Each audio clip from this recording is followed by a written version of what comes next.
Okay, folks, welcome back to this week's episode of What's Your Story? I'm Scott Rankin, and I'm your host.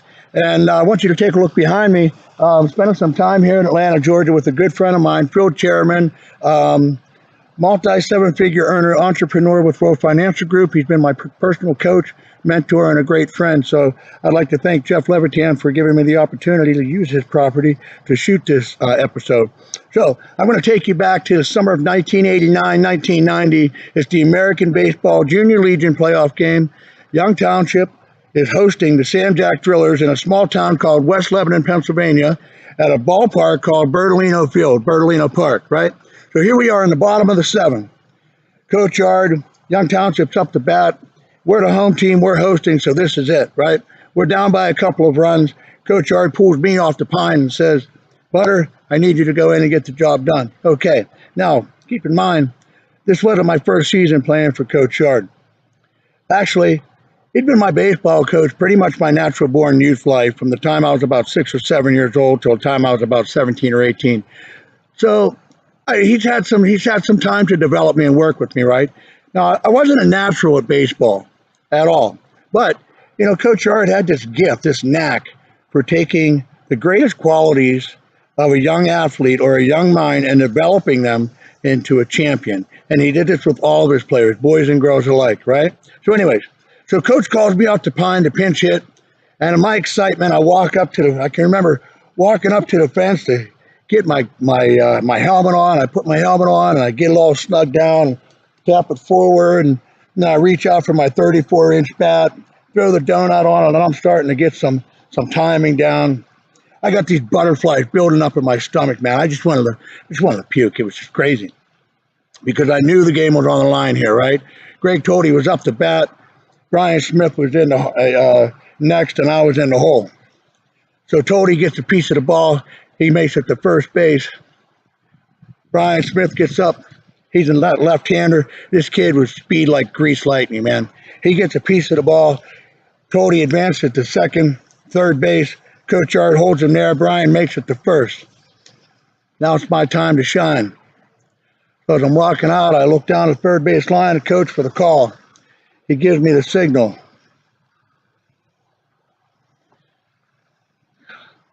It's a take, right? It's the take. So, okay, I got this. So I walk up into the mound. I dig my back foot in there, holding time like I'm some kind of high-paid professional athlete or something, right? Get my bat a couple taps to the end of the corner, and I come back with my bat off the shoulder, elbow up, and I'm waiting for this pitch to come down. This pitcher was a monster on the mound, just a complete monster, right? So here comes the pitch. It was beautiful. Whoo, I swing. Whoosh. I miss. Time out. I can hear it. Time out. I turn and look. Here comes Coach Yard from the third base line. Punter, come here. Calls me. Calling me out of the box. And I can see him fixing his hat on his head, pulling it down to about his brow so nobody could see him. I start tropping over to him, and, the bench is quiet.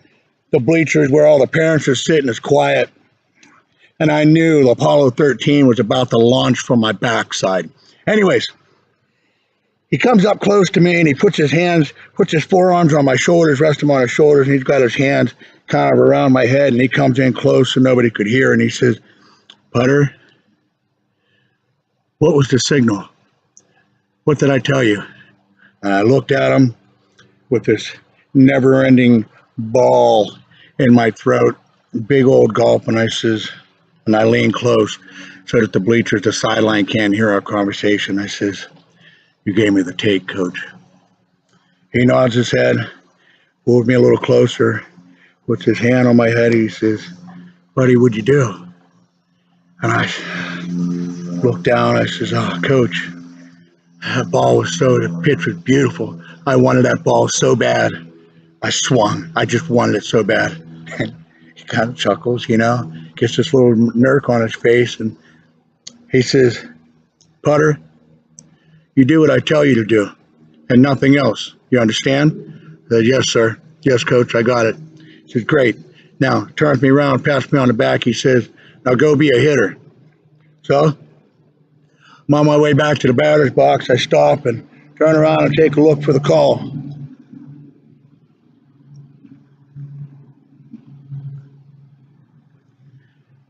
the take. Again, I can't screw this up. I got to make this happen, right? So, do the same routine, get the old tap, dig my back foot in, and I come back with the bat. Coach Talmadge is on first, and I pull that bat back. Here comes the pitch, the delivery. I didn't swing. Pop! Ball goes in the glove. Brian Smith with grease lightning speed takes off down to second base, trying to draw the catcher to throw the ball. Nothing happens. The catcher throws it back to first, right? Brian was trying to get to second, get the catcher to throw the ball so Greg Cody could advance to home and give us a tying run. Okay? All right. Now, 1-1 count on putter here. A little bit nervous. Butterflies are going. I wanted to pee my pants is what was happening, basically. So, turn around and get the call. Coach gives it to me. Next pitch comes, swing and a miss. Turn around, get the call. Coach looks at me. It's full count now. He says, come on, putter. Swing away, buddy. You got this. You got this, right? And I'm like, good Lord. You have no idea. So I dig my back foot in and I come back and I'm looking at this monster on the mound. He gives me a look, nods his head, comes back, delivers, swoosh, crack. I get a piece of the ball, right? Ball goes flying up in the air, pops up just past the first baseman's, over the first baseman's head. He goes back to play first. The second baseman runs to try to field it. The outfielder comes in and he's trying to get the ball. The ball drops. Cody scores. Brian Smith comes around from second base. Coach sends him. He sends him the whole way. I get to first base and I'm teetered, man. I'm just like all a ball, like trying to, one of those things.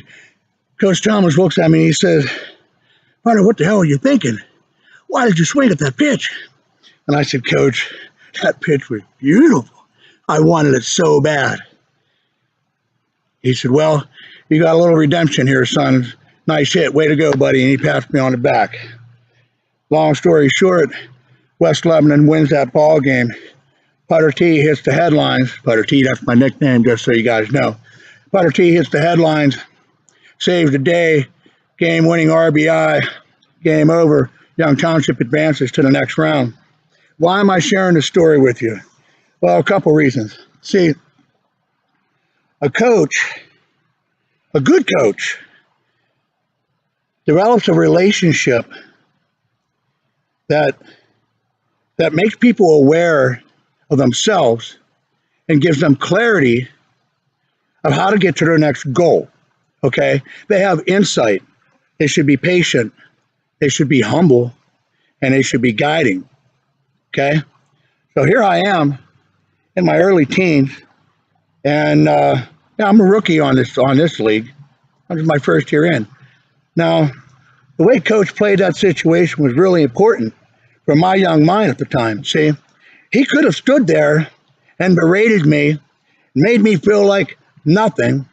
He could have chewed my ass up. He could have launched Apollo 13 off my backside, but he didn't, okay? What he did was pour his belief that he had in me into me, so I believed in myself, okay? The other thing he told me was, he shared with me was his insight.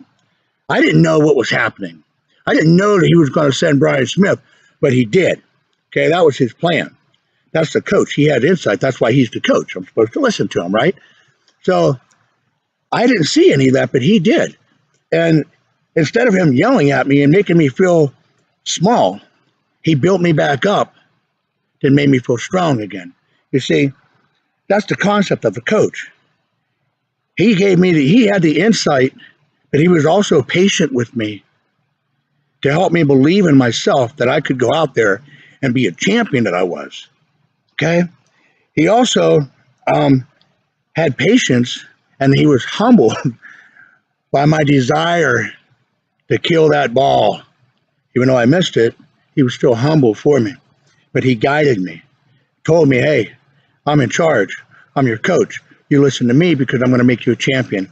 As a matter of fact, Coach Jack Yard made me a champion more times in my youthful life and more times in my summer than any coach I ever had in my life, except for these coaches right here. So the importance of coaching is, if you If you're stuck in a rut in life, we all know what we need to do, but sometimes we just need a good coach to get us to the next level, to push us to what we know we can do, but we just need somebody to guide us and push us there. Okay? And so a good coach is going to do that for you. So if you're having financial problems, you need a financial coach. If you're out of shape, you need a physical fitness trainer, right? You need a fitness coach. If you're having family and marital problems, you need a family and marital coach. There are coaches for everything that you have a problem with. Just you got to seek them out so you can be a champion in every aspect of your life, right? And here's the other thought. If you think you're a good coach, grab onto a young mind, mentor that mind so that they can be a champion and you can watch them grow and you can watch them prosper. And hey, maybe someday they'll start a weblog like this and give props to their coaches. So Coach Yard, thank you for your patience. Thank you for your humble. Thank you for your guidance and your insight. And thank you for making me a champion more times than not when I was in my youth.